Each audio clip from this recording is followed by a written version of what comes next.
It's clear that the human race needs monetary property in order to have property rights. And if you're going to have property, you would like perfected property. An example of defective property would be I sell you swampland in Florida. That's not as good as selling you a block of Manhattan built on granite. I think people intuitively understand a building that'll last 100 years is better than a building or a shack that's made of palm fronds. One property is better than the other. Swampland is not as good as granite land. I think Bitcoin is digital property, and so it's been engineered to be durable property with integrity over time. And I think that makes it a macroeconomic solution to the problem of monetary inflation or savings over the long term. And I would say on that basis, it replaces the mythical gold storage vault as a long-term store of value. But I think that the other thing that's critical to understand about Bitcoin is the digital part of the property. It's not just engineered property that's better than other types of property, but it's digital, which means that you could take $1 billion of property from a building, or $1 billion of land, or $1 billion of gold, or $1 billion of a company, or $1 billion of commodities, livestock, timber, coal, bushels of corn, whatever have you. You can take that $1 billion worth of property, you can dematerialize it to a set of private keys that have no mass, no weight. And that means you can move it at the speed of light. And the second thing you could do is program it. So if I can dematerialize $1 billion, then I can program it. And if I can program it and move it at the speed of light, and I can compress it so it takes no space, I can put it on a mobile device. And this is pretty much the most powerful idea of the 21st century, which is every great company, Facebook, Apple, Amazon, Google, they've all become $1 trillion assets because they digitize or digitally transform some part of our economy, be it digital relationships or digital photos or digital books or digital maps. If you have digital property, it means that you can give property to 8 billion people on a mobile phone that costs $50. And at that point, the property gets smarter at the speed that the chip gets smarter. And so I think intuitively we understand that digital maps are better than maps. Google's a $1 trillion company because it has digital maps. And the difference is the digital map tells you whether you should go to the restaurant, how to get to the restaurant, helps you avoid the traffic on the way to the restaurant. And increasingly, I think people are concluding that digital map will actually drive your car to the restaurant. That's a much better map than a Rand McNally map that came printed on some paper. And that's why Google is worth what it's worth. I think the digital property is the same idea, which is I take my money, I put it in the palm of my hand, and now I can move it 1 million times a second. I can search 100 million companies in the world and find the one company for Saturday afternoon that's willing to pay me a yield on my property or rent it from me. And the idea that I could actually shop my property or my money to 100 million companies 1 million times a second is a big idea. It's a big enough idea that digital property should demonetize most other forms of property. Just like digital maps kind of, I don't know what the word is, but digital maps destroyed paper maps. You won't find anybody with a car, anybody in the world carrying paper maps around. They're gone. They're digitally transformed. And digital music, took out all of the CDs and the phonographs and the records. No one hires an orchestra to come into their home to play music for them. They use their mobile phone plugged into Pandora or Spotify. And so digital property is the basis of the 21st century economy. And that's why the world needs Bitcoin. I think that that there are a lot of strategies for investment. One strategy is just to buy property and hold it for 100 years. Mm-hmm. That's like the equivalent of like buying all the land in New York City and just holding the land and being a landlord. I think there are other business strategies like renting, like generating yield, trading it, developing it, building buildings on it, building companies in the buildings on it, becoming investment bankers, buying and selling the companies in the buildings on the land. All of these are different things you can do. MicroStrategy's strategy is just to buy it and to hold it.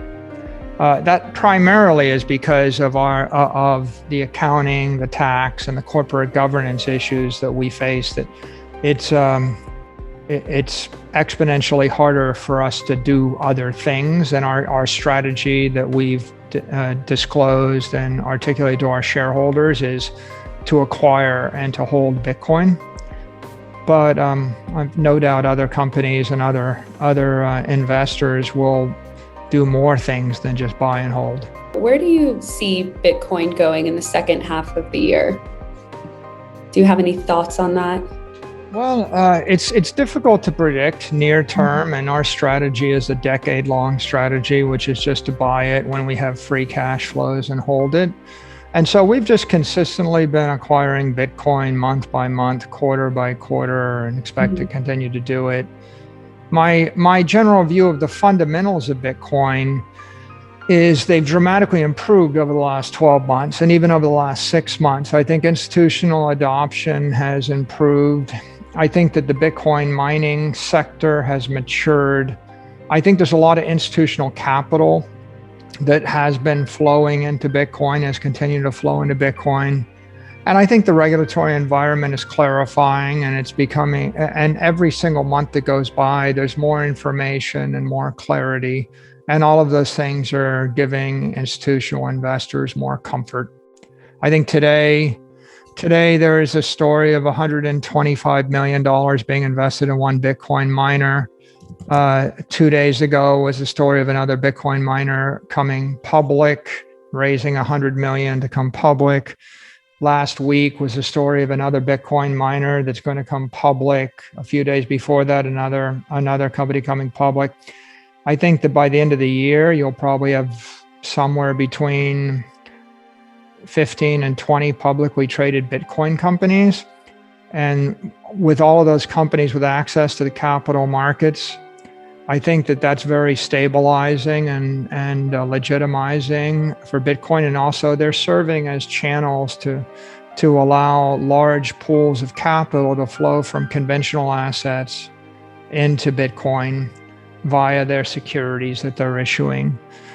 So 12 months ago, there wasn't any public company on my radar that had more than $1 million or $2 million worth of Bitcoin on their balance sheet.